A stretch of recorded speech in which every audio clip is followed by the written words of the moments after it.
Welcome to the last episode of the first season of New Horizons. I was really excited for this one. It's a topic that's very quickly becoming very important: AI consciousness. Today's guest is Eric Elmoznino, a PhD student in Yoshua Bengio's lab at the University of Montreal. Yoshua Bengio is of course one of the biggest, if not the biggest name in AI. He won the Turing Award in 2018 and is the most cited living scientist across all fields by total citations. Eric researches artificial intelligence and computational neuroscience and wants to better understand the connection between deep learning and the human mind. Specifically, he focuses on the development of AI models with inductive biases from consciousness and high-level human cognition. He's also a part-time student researcher at Google. This was recorded on May 27th. The next season will likely come out in the winter. I don't have an exact date yet. If you want to get notifications for that, you can follow the podcast in various places. For example, subscribing to the YouTube channel or following its Instagram page. As a little sneak peek, I will say that one of the episodes will likely be on cryonics. The rest will be announced later. And now, please welcome Eric Elmoznino.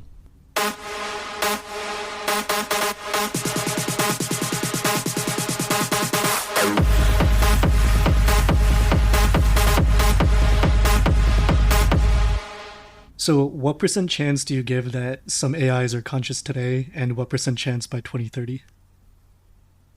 Well, it's a really tough question because you basically have to go by intuition for reasons that I'm sure we'll get into. It's hard for certain notions of consciousness, at least. It's hard to know whether an AI is conscious, just like it's hard to know whether another organism is conscious, and it's even hard to know whether another human is conscious, like with certainty. Basically, we just have guesses that other people are conscious because, well, they share so much biology to us, and we have good reason to believe that biology, or at least function, is tied to consciousness. Yeah. You could be a pea zombie for all I know. Exactly. Yeah. I could definitely be a Chalmers kind of zombie. You'd think that it wouldn't be probable, but I mean, this is really just going based off of intuition. So when it comes to AI, again, if we're talking about certain definitions of consciousness, they're more about whether the system is having internal experiences. You can't really know. Now, my intuition is that they're probably already conscious in some way. So, but that boils down to more just kind of my philosophical leanings on consciousness. I'm a bit of a panpsychist, I would say. If I had to kind of pick a framework for philosophy around consciousness, I'd say, well, it seems like it has something to do with computation and function. I don't see why there would be some particular computation or function that would be privileged in terms of yielding experience, or at least I haven't heard of one kind of function that is kind of special in a way where it would naturally lead to experience and others not.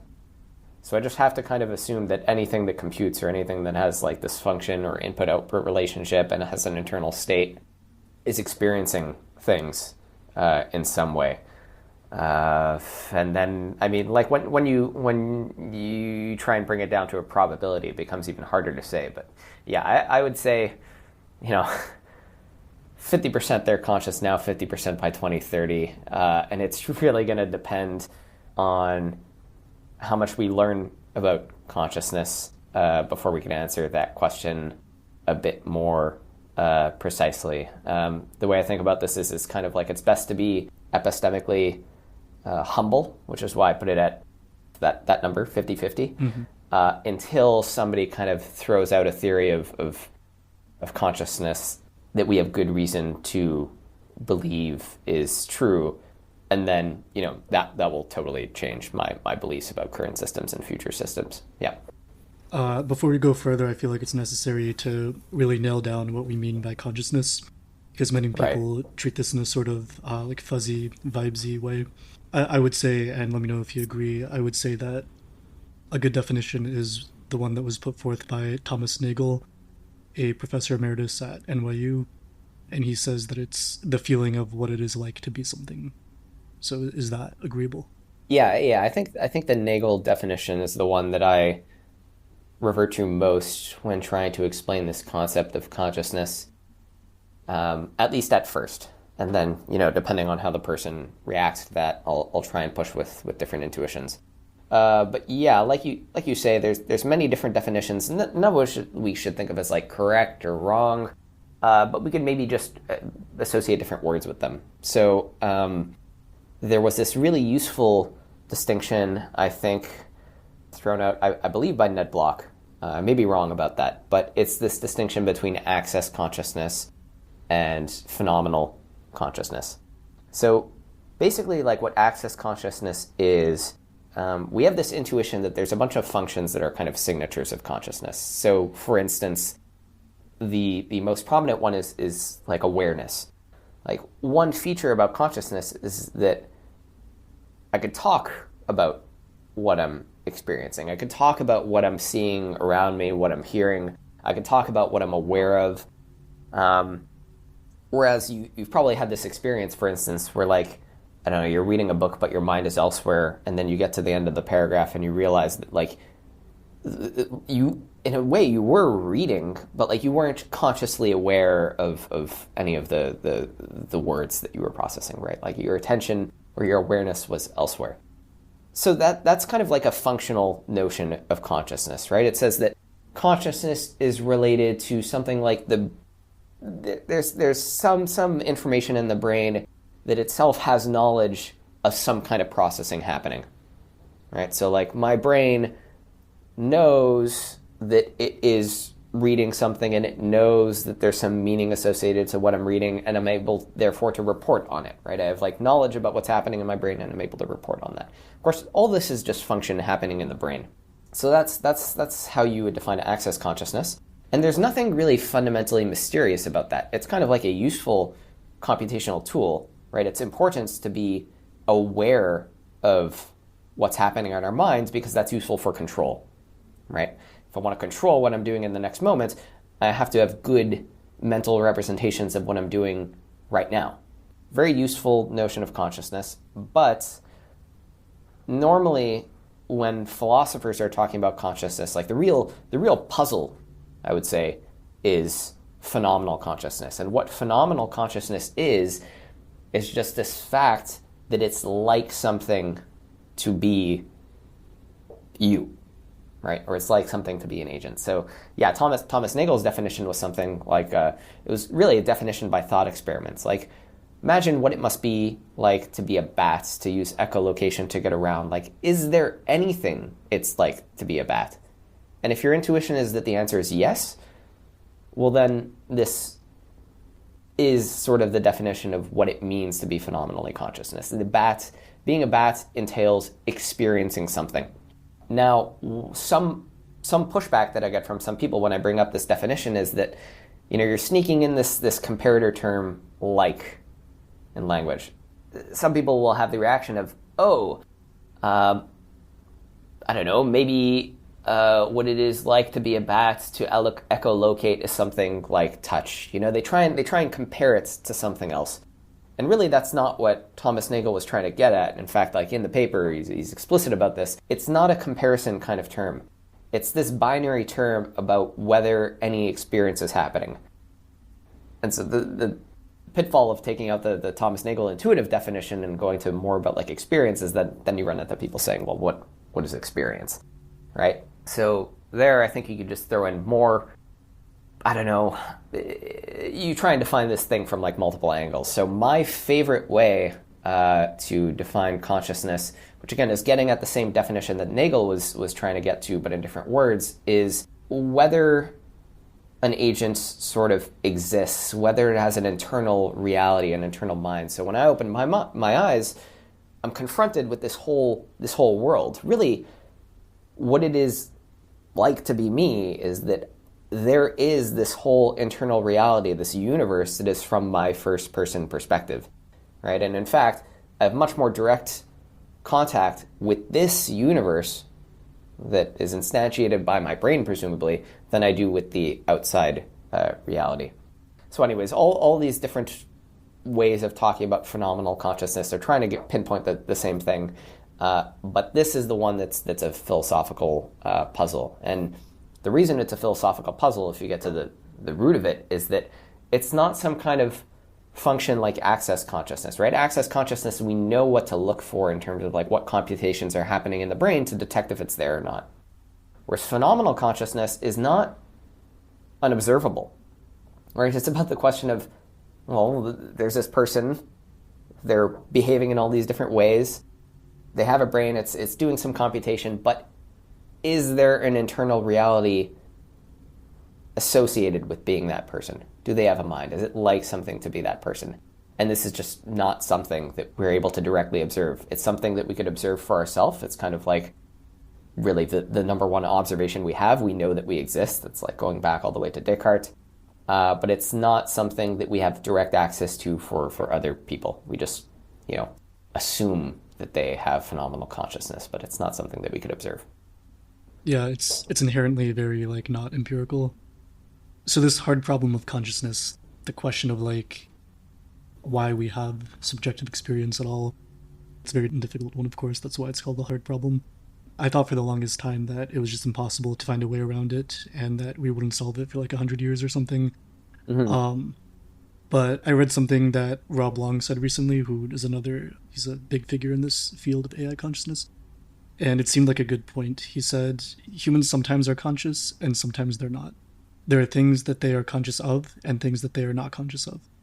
And by looking at people's brains under different circumstances, you can try to get some idea of what is making the difference.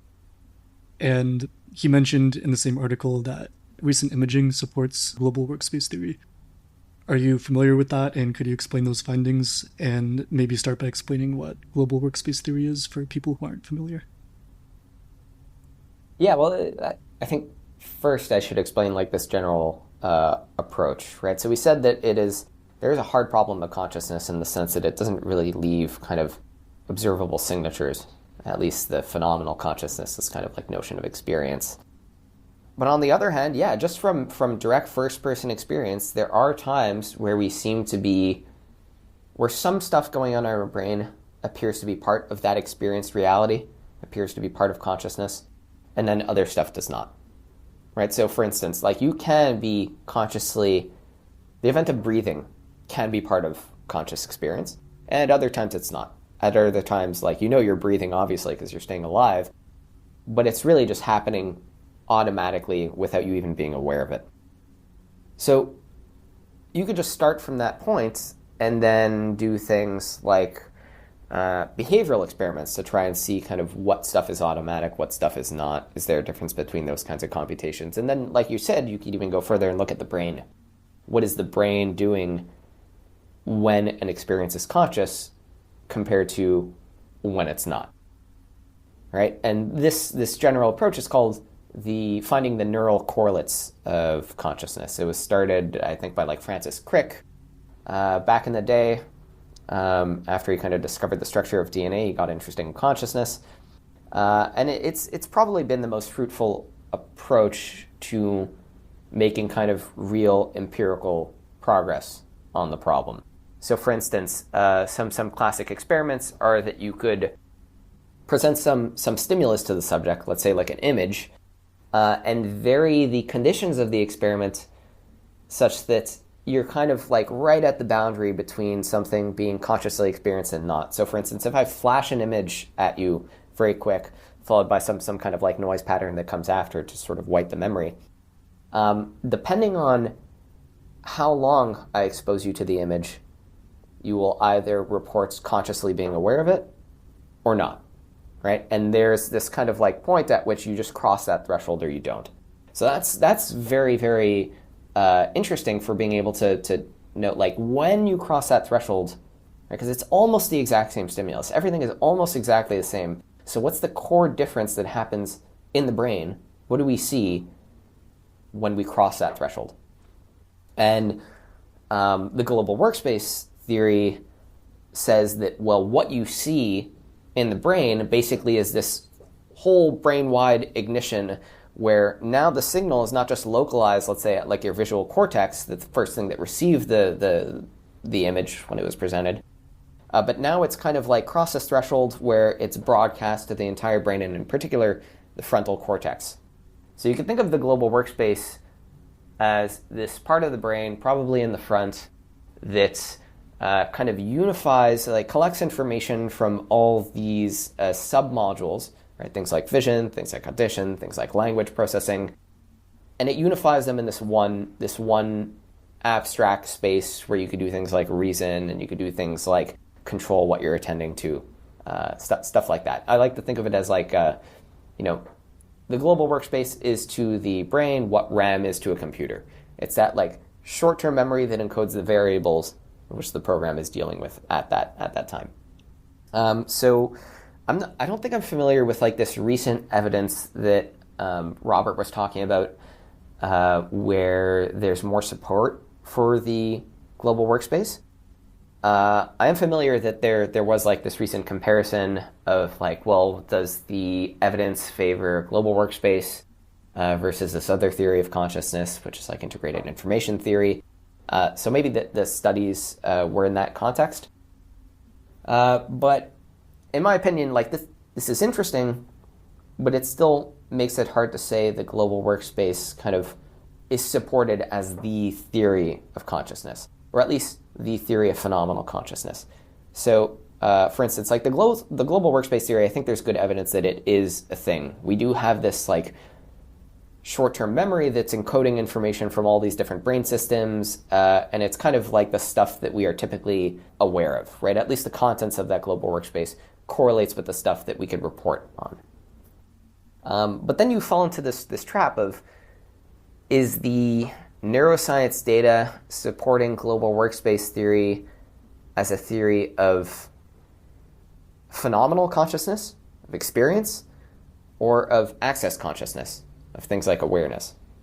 And I think pretty much like all the evidence that one could collect across studies that take this like neural correlates approach will in the end be supporting the access consciousness kind of. In other words, like they're saying something about access consciousness, and we need kind of more. The thing that's going to get us to talk more precisely about phenomenal consciousness and explain it is, I think, going to be something less about what we observe in the brain and more kind of, changing our whole theoretical frameworks around what consciousness is and how it arises. It's going to be more kind of theory, and maybe even more kind of like I think the answers will start from philosophy, and then we'll develop it from there. I don't think the answers about phenomenal consciousness are going to originate in some like neuroscience theory, which more often is going to be talking about access consciousness. Yeah, but the general approach of contrast these stimuli and look what happens in the brain when you cross that threshold of, like, for instance, being able to report what's going on. That is very useful for understanding access consciousness better.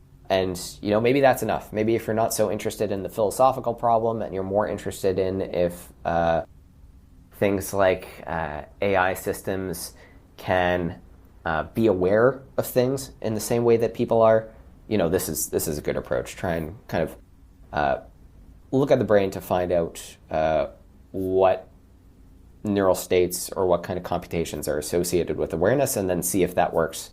See if that exists in certain AI systems as well. Yeah, so those types of approaches might not actually be directly addressing the hard problem. If you agree with Daniel Dennett, who is a famous philosopher, I think he died like 10 years ago, but he wrote a very famous book called Consciousness Explained. I think like 30 years ago.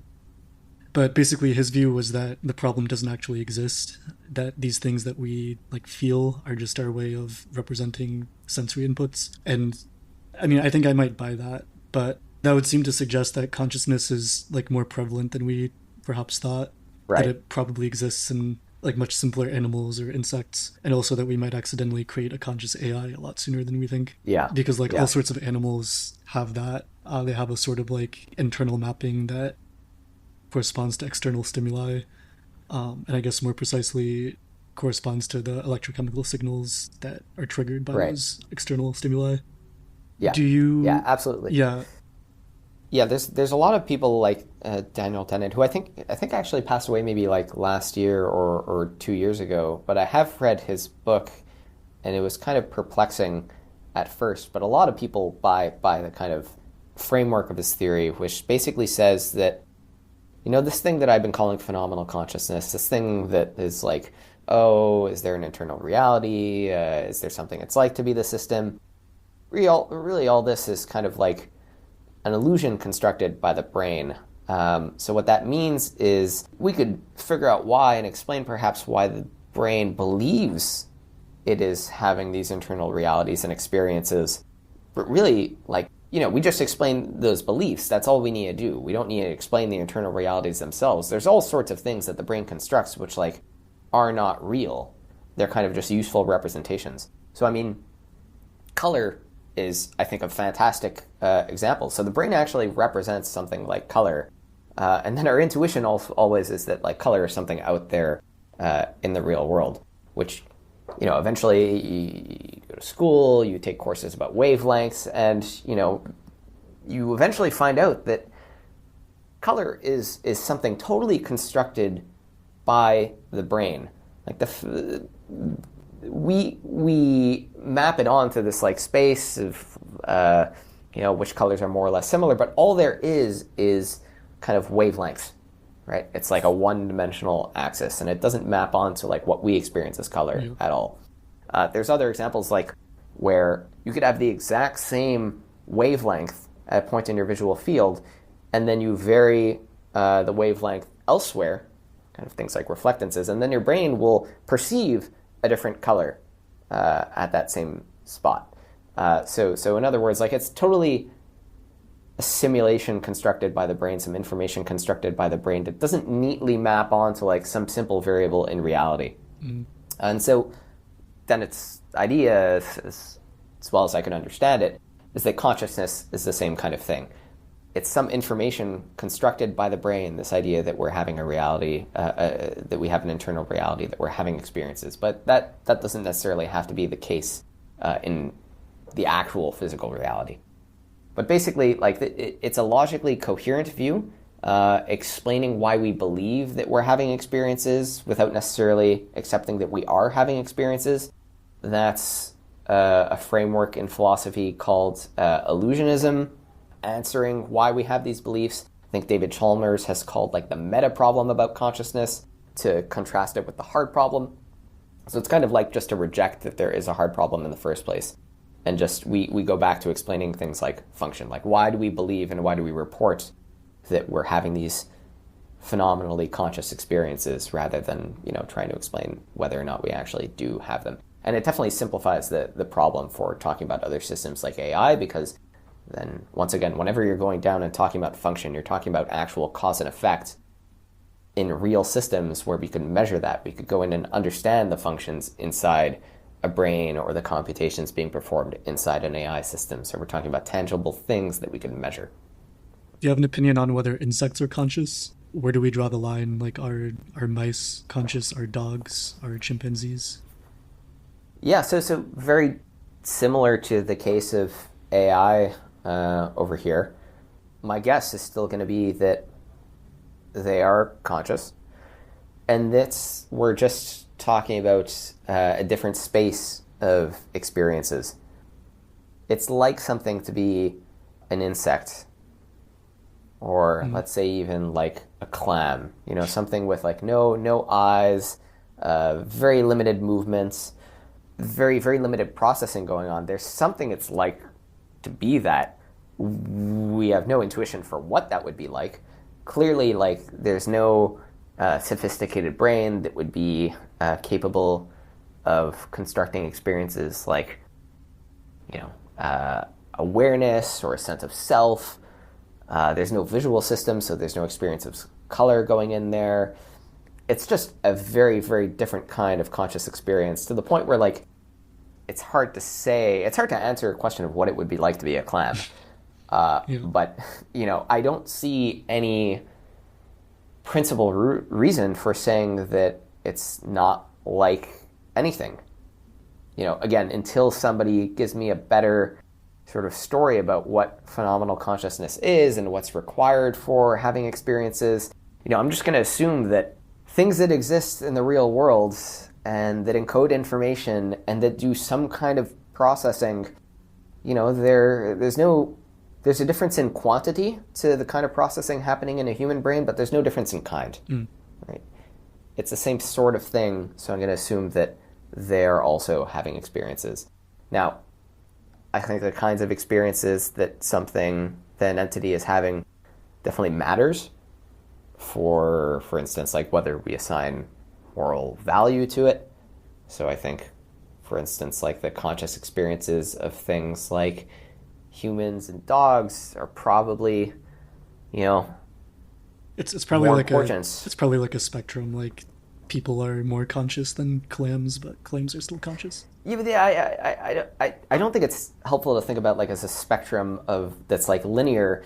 Basically, like imagine this whole space of possible experiences they could have, right? So we have a very, very rich repertoire of things that we could experience, which is natural because we have a very rich repertoire of states that our brain could be in and kinds of things that are happening at the functional level. And there's just a much, much, much more constrained space of experiences, at least I believe, that something like a clam or a plant would be having. So it's more about like diversity and complexity of the experiences rather than, this one linear axis. Another example maybe is like I could conceive probably of like two agents that have the same richness or repertoire of experience. Like there's the same number of experiences that they could have, but maybe they're like totally just non-overlapping. So it's like totally different experiences that one agent could have versus another. And so there, like you could still talk about differences in experience, but it's harder to talk about whether one is like more conscious than the other. They're really just different conscious experiences. I feel like you're going to say no to this one, but speaking of animals, is there any barrier you can think of or any reason why consciousness couldn't arise in a non-organic entity? Like any reason why substrate would matter? Yeah, so by substrate, I guess here we're talking about, whether neurons are doing the work, whether neurons are doing the computing. Whether it's like carbon atoms or silicon atoms. Exactly, yeah. So you're right that my strong intuition over here, it's like a very, very strong intuition, is that does not matter. But that intuition is grounded in the idea that whatever consciousness is, it has something to do with function and computation. Now, maybe I'm just totally misled over here. I come from like a computer engineering, cognitive science, computer science background. So like my education and, my worldview has heavily been influenced by notions of computation and function. Some people who, started out in biology might have different intuitions that are more grounded in biology. Now, that's not to say that it's all relative and, all these intuitions are equally valid. I do think that the computational and functional point of view on consciousness is kind of more correct than the biological one. And that's simply because, whatever experiences we're having, they always seem to have to do with function. So again, like I'll go back to color, right? We experience color and there is a functional consequence. Like I am going to behave similarly when I see red or two shades of red. At least I'm going to behave more similarly than if I saw, red or blue, right? So the similarity in experience kind of implies a similarity in how my brain is going to treat these different experiences, right? Like what I'm going to do. And that's clearly something, like now we are definitely talking about function, and I don't have to use the word neuron at all. Like, why would... Somebody has yet to give me an explanation for why neurons are relevant to consciousness, whereas I just gave an explanation for why function is relevant to consciousness. right? Like more similar experiences lead to more similar behavior and function. The only arguments that I've heard for why neurons are relevant and why like the wetware that we have is particularly relevant for consciousness is kind of just like, oh, well, we're humans, we're conscious, and we have neurons. So it's kind of like neurons are the only example that we know of things that are conscious. But, that strikes me as like kind of a weak argument. There are a lot of people who definitely, they have this point of view. They're like serious people in the literature. It's just I haven't heard a coherent view yet for why the substrate matters. So I totally find it conceivable that something like something made with silicon could be conscious. And there's easy thought experiments here to get there. For instance, let's say that we have really, really advanced kind of synthetic neural hardware. We've developed that technology, but it's all silicon. And I take out one neuron in your brain, and I replace it with one of these like artificial silicon neurons. But it's behaving in exactly the same way, meaning it connects to the same other biological neurons in your brain, it processes the same way, and then it speaks to other neurons in exactly the same way. It's just synthetically created and it's made of silicon. Exactly same input-output relations outside of that. So here what we could say with certainty is that this person who's had one neuron replaced will behave identically. Right? Exactly the same signal processing would be happening in their brain. They'll behave identically when they're confronted with certain images. They'll react in the same way to them, etc., etc. I try and put myself in the shoes of what it would be like to be that person, and I'm like, well, why wouldn't it be identical? And even the biological people, the people who think that biology is important for consciousness have to concede over here, presumably, that like, oh, we've just replaced one neuron. Clearly, the system as a whole is still going to be conscious. And then, just replace the biological neurons one by one with more of these silicon neurons until you've replaced the whole brain with it.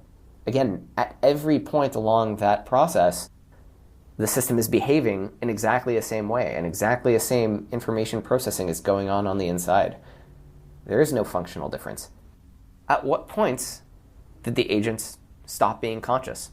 Because people who say that neurons are important are going to have to claim that. Was it like, oh, when then the last neuron was replaced, that's when like the spark of consciousness went away? It just doesn't seem like a tenable position to me. And again, like I just have to, I remain open to the possibility that somebody can make a convincing argument that neurons are relevant to consciousness, but I just don't see it at the moment. Yeah, I also don't think that there's any reason why it couldn't happen in other kinds of atoms. One thing though, like I feel like whatever the conscious entity is, it has to have like sensory inputs, and at least in our case, it's a diverse array of inputs like vision and hearing, and isn't that kind of not really the case for AIs? Like I feel like they just have like one kind of input, and maybe this is related to global workspace theory. Yeah, I mean, if you think about state-of-the-art language models. Because the idea of GWT, if I'm understanding correctly, is like there are multiple different like modules, and then there's like a central place where the information is shared. Absolutely. So global workspace theory, if you buy that as a theory of consciousness, definitely says that there have to be kind of multiple, like let's say lower levels of processing going on, which are largely independent, kind of more perceptual processing. And then not all that information gets into the global workspace. So this small kind of bottleneck of processing, which kind of picks and chooses what's to pay attention to and what information from the lower perceptual levels gets in. So it is true that if you think of something like a language model or an AI system as they currently exist, there's fewer perceptual channels going in. Like ChatGPT, really its perceptual input is only language, putting aside for the moment the fact that you could like throw in some documents and it could process images. Only language, which is like very, very few bits, right? Like you think about the length of a document in bits that we give to an LLM, it's absolutely tiny, and it's only kind of one perceptual domain. Whereas if you think about a human, the number of bits that we're receiving at any one moment is just so vast. It's so much greater. Like vision is so much more high dimensional. Audio is so much more high dimensional. We have like all this rich sensory inputs. And all this is not even to speak of like the actuators that we have, right? Like what is the complexity and the dimensionality of, motor movement? It's just massive, and it's way more information rich than the inputs and outputs that something like an LLM has. That being said, I don't think this rules out the possibility that an LLM can have even a global workspace, right? So all deep neural networks right now, the structure that they have is that they're multi-layered, right? So first you have some initial processing that's kind of like processing every word and maybe relations between words, like computing very simple statistics. And then as you go down the layers, there's this hierarchical processing. And in that hierarchical processing, it turns out that you can only destroy information. When you apply a function on top of some variables, you can only remove more information and make it more fine-grained. So what people have noticed in many, many different neural networks, even ones that take like simple domains as input, like language or like a single image, the amount of information as you go down the layers shrinks. Right, so there still is this notion of there's this bottleneck of information as you move down the layers, and it's kind of like dynamically picking what to focus on and what to process more thoroughly from the early layers. So yeah, it's definitely not these independent modules like the global workspace theory thinks you need to have that are processing different domains like vision, language, etc. But there is still this notion of maybe there is this information bottleneck in the system that is choosing what to process more thoroughly. So on some readings of what a global workspace is, I think you can make the case that certain AI models might have one that fits the bill. But global workspace theory is, like, in my opinion, very vague on what a global workspace theory has to be, like what counts as a global workspace. And it's kind of more descriptive in saying like what the global workspace looks like in humans. And it doesn't really try and make predictions on like, well, what is a more general global workspace? Like what would we generally call a global workspace and what might it look like in other systems that are not humans? It's much more descriptive about the human case. So it's hard to kind of extrapolate it to other systems, and different people are going to make different extrapolations. Do you think we're more prone to anthropomorphizing them too much, or dismissing the possibility of sentience and shifting the goalposts too much when it comes to AI? Because there's bias to do it both ways, it seems. Yeah, I definitely think there is bias to do it both ways, and I think that we actively see that happening right now. So, like I said, I said at the beginning of our conversation that with humans, we kind of just, guess that other humans are conscious because they're behaving so similarly to us. And in biology, I think that is a pretty good heuristic, meaning that, animals that are similar to us, we probably have more reason to think that they're conscious, or at least there are fewer strong arguments to point to, this stuff is different and that stuff is different, so maybe they're not conscious. With AI, though, there is an added complication. And that added complication is that the way we train these AI systems currently, at least the best ones like LLMs, is that we essentially train them to imitate people. Right? So what goes on is that you take a vast database of things that people have said on the internet, and then you ask a model to kind of predict what a person will say next. Right? So the base training initially, at least, that happens in these models is something like, given some past sequence of words, predict the next word. And to be able to predict the next word, the model kind of has to, it's trying to mimic the way that people behave. Everyone's had the experience that they're chatting with an LLM and it seems very human-like. But every now and then you'll stumble across something that is distinctively not human. Like these hallucinations where the LLM will just kind of like, it's saying something that makes absolutely no sense. A person would pick up on it right away, and it's trying to gaslight you, saying, no, It says, like, you're right, sorry for that mistake, and then it says the exact same thing again. Like, no human would ever behave in this way, at least no neurotypical human. And this points to the fact that, like, we're training them to mimic us, and unless we get that perfect, unless in every single possible context it would imitate us perfectly, there's always the possibility that, we're being deceived in the sense that it's behaving like us in certain circumstances, but with very different internal processing going on. And you could only detect that in these weird situations where, like, now it's totally not behaving like a human. So what happens from, like, why is this a problem in terms of making conclusions about consciousness based on just similarity to us? Well, it's a problem because most of our interactions with it are going to be of it behaving very human-like, and so we're very tempted to make a conclusion that it is conscious, just like we make conclusions that other people are conscious.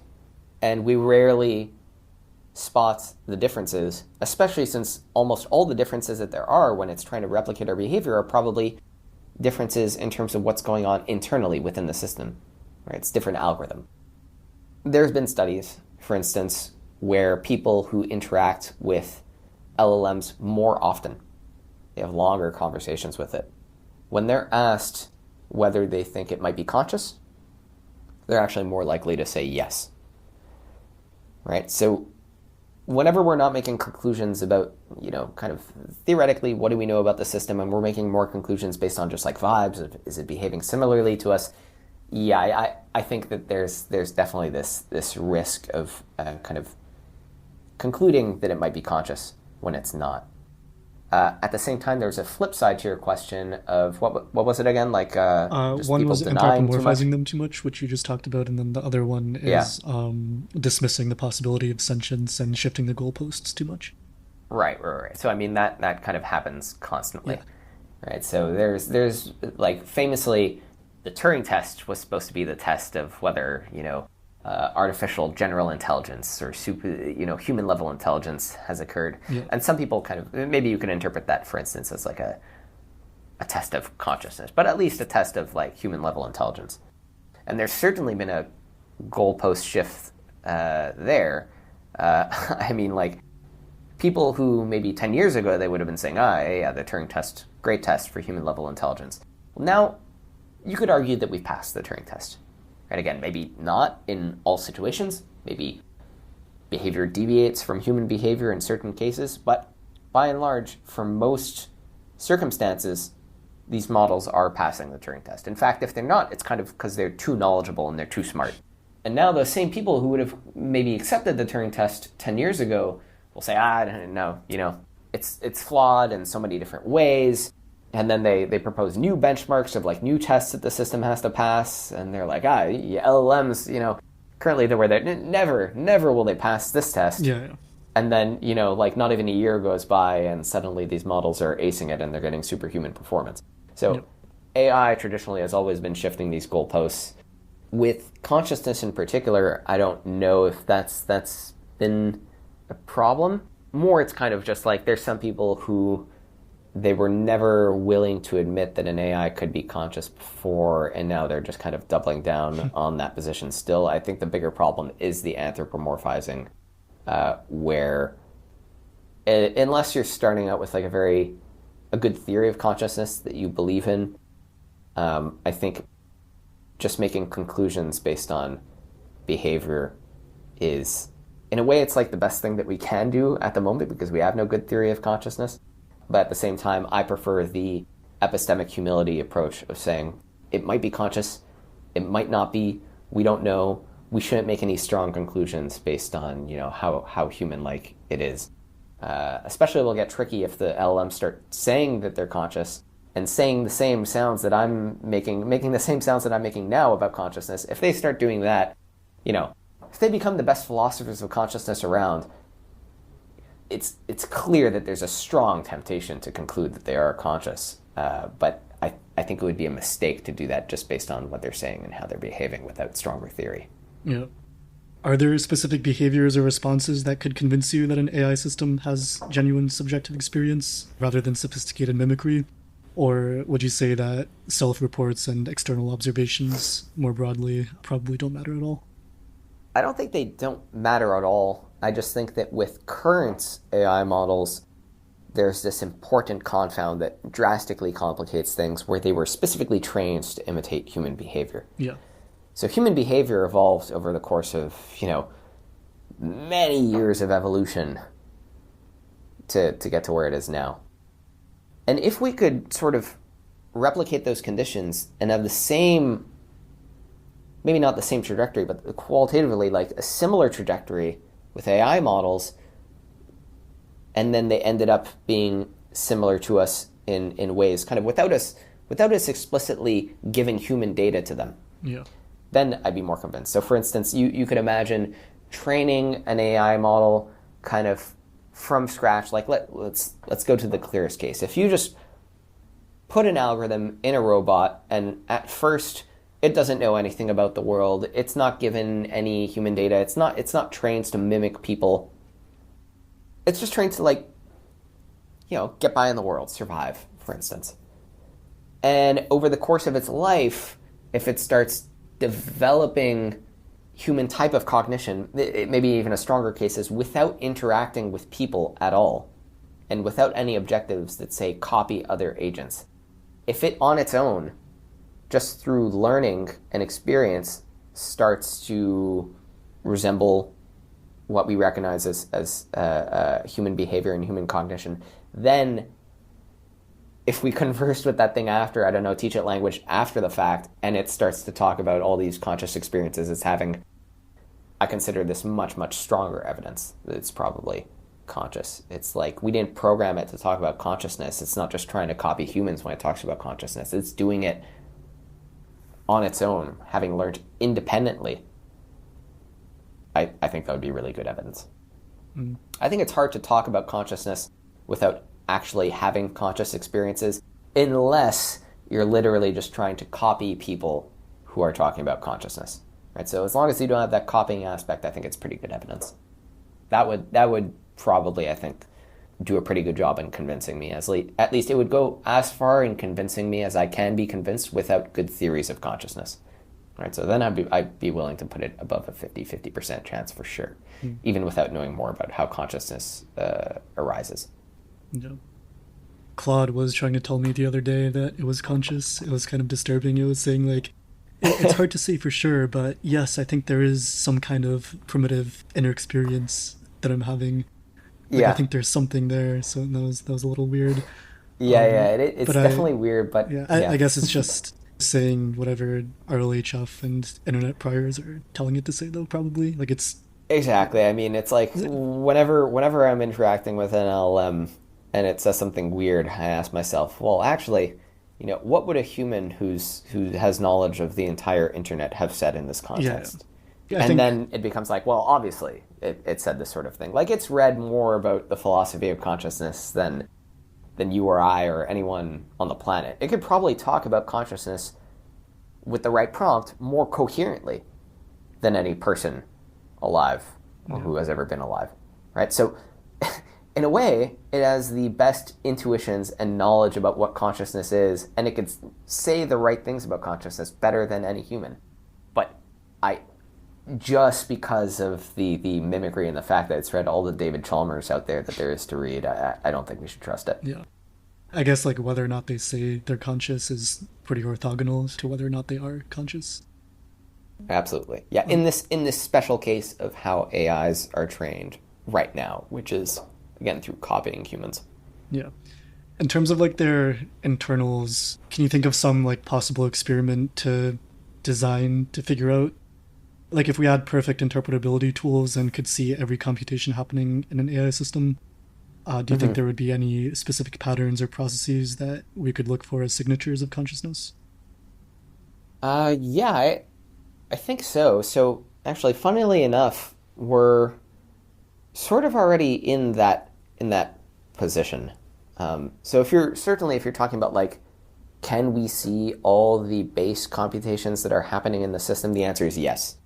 And in fact, we could do this in a way that we can't do with people. Our data here is much, much better.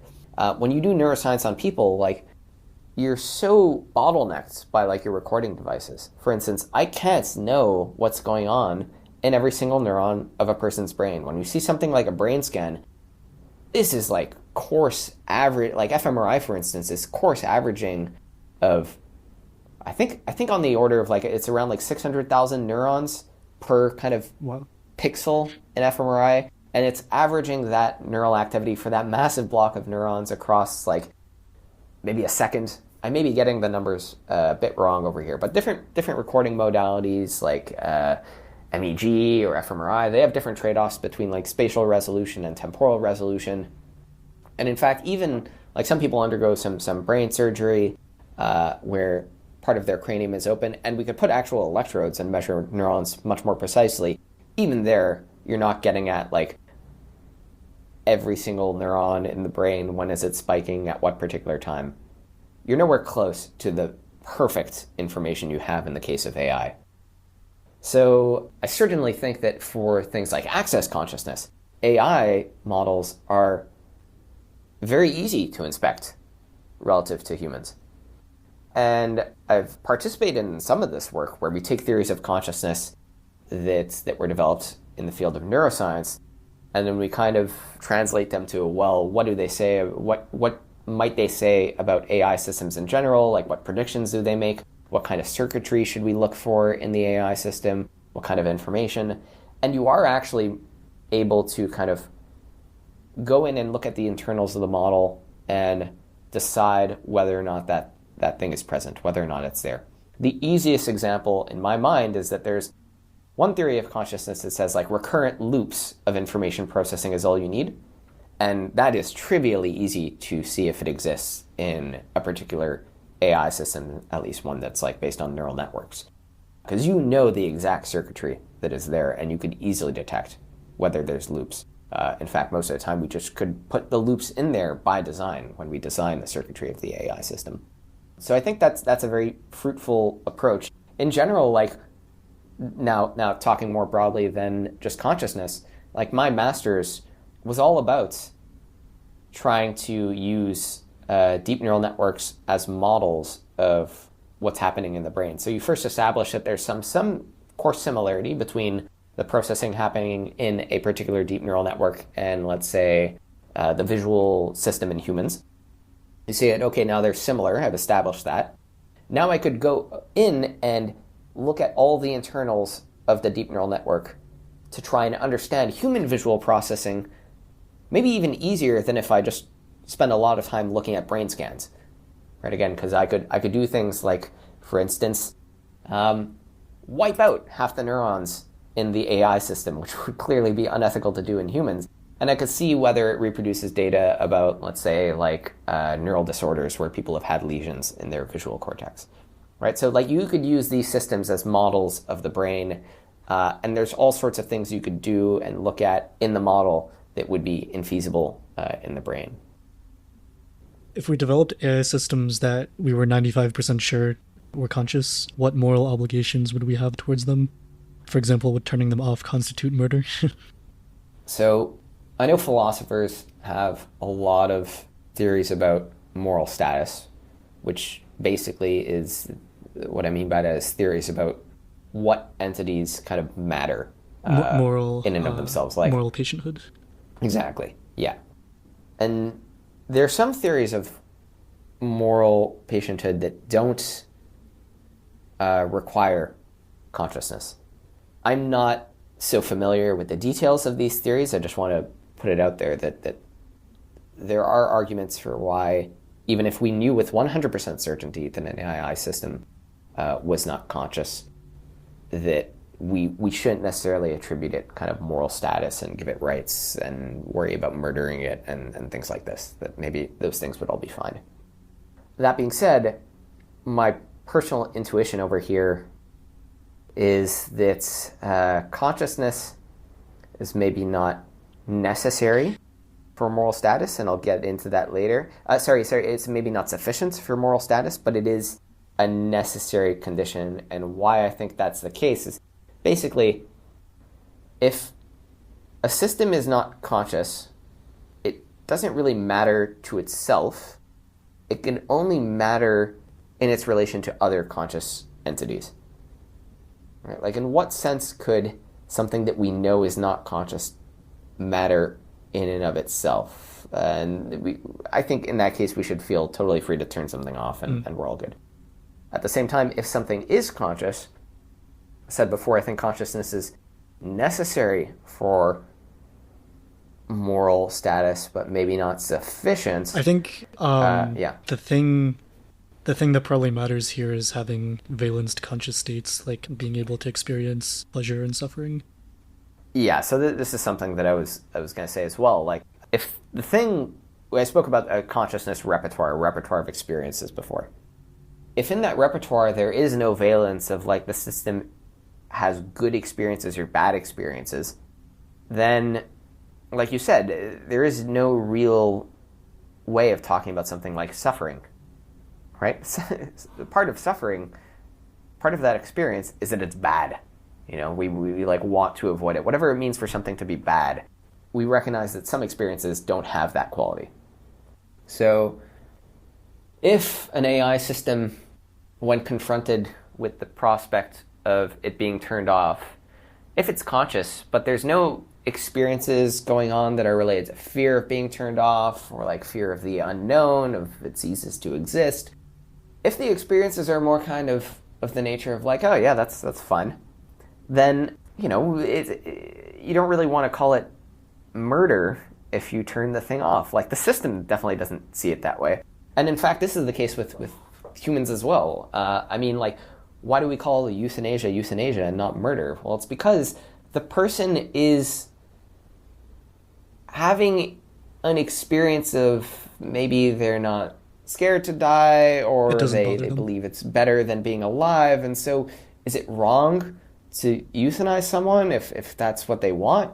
You know, obviously people have way different intuitions about that. But, you know, maybe you could make arguments that it's still wrong or that it's right. But I guess the point is that there's a difference between, you know, cold-blooded murder of an entity that is like fearful of death and capable of suffering, and, you know, just telling a system you're going to turn it off, and it kind of just is, you know, it sort of doesn't mind. It doesn't have experiences that correspond to like fear, or it doesn't have the capacity to suffer. Yeah, I think that would be fine. And perhaps if we have control, if we design these AI systems in a way where we have more control over the kind of experiences that they're capable of, maybe we shouldn't design them with the capacity for suffering so that we could avoid these kinds of thorny issues, right? That's one argument. And I think currently with the way that we're designing AI right now, we have absolutely, if they are experiencing things, we absolutely have no control over what they're capable to experience. So there's some people out there who think that like what we've basically designed is just a machine of infinite suffering, and we've designed like modern day slaves. And, you know, I don't agree with all those arguments, but they are still coherent arguments nevertheless. And, you know, even if there's a 1% probability that these things are conscious and capable of suffering, and that we are making them suffer by having them answer these infinite queries about, you know, just turning them to Google search bots for their entire existence, you know, I think we should take seriously concerns basically that we've done something morally wrong here. Yeah, that kind of that partially answers my next question. I was going to ask, is there any reason that conscious AI would be beneficial to humans? What tasks would consciousness be required for? And then if you were to say no, can we create an AI that is guaranteed to lack consciousness? Right. Well, the whole thesis of my PhD and my research direction as a whole is to design AI systems that have more of the properties of human consciousness than current AI systems do. Dangerous. So I would be kind of hypocritical if I said that we shouldn't do that. But really, when I say that this is what I'm trying to do, I'm talking more about like the functional properties of consciousness over here rather than the experiential ones. So what I mean is that there's clearly some important things that we could do that are relevant for intelligence, that at least in humans require consciousness. So an example that I like to give is playing an instrument. So if you've ever learned how to play an instrument, or also you could consider a sport over here, the process of learning, at least at first, is something that heavily requires consciousness, or at least like the access consciousness type of thing that we talked about. You're very, very aware of every step that you're doing. If you're playing the piano, every note that you have to play, and you're effortfully trying to say exactly when you're going to press it. Consciousness is required to learn these very, very complex skills. If I kind of generalize beyond that, it's that whenever we try and learn or do something that is totally different from what we're used to doing in the past, it seems like we require consciousness to piece together existing knowledge and existing skills that we already have to be able to accomplish that new task. So this is computationally speaking, something called compositionality. Mm-hmm. Compositionality is you compose different pieces of knowledge and different skills to be able to acquire new tasks, and this is what lets us generalize to vastly different situations than what we've experienced. Now, AI doesn't have this to the same degree, right? I would say that this question, though, is less about access consciousness and more about, like, subjective experience.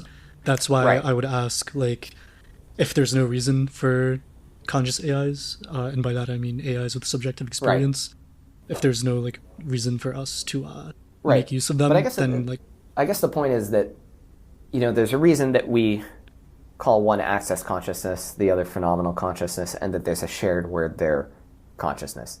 The reason is that we don't know why yet, but we think that they're probably related.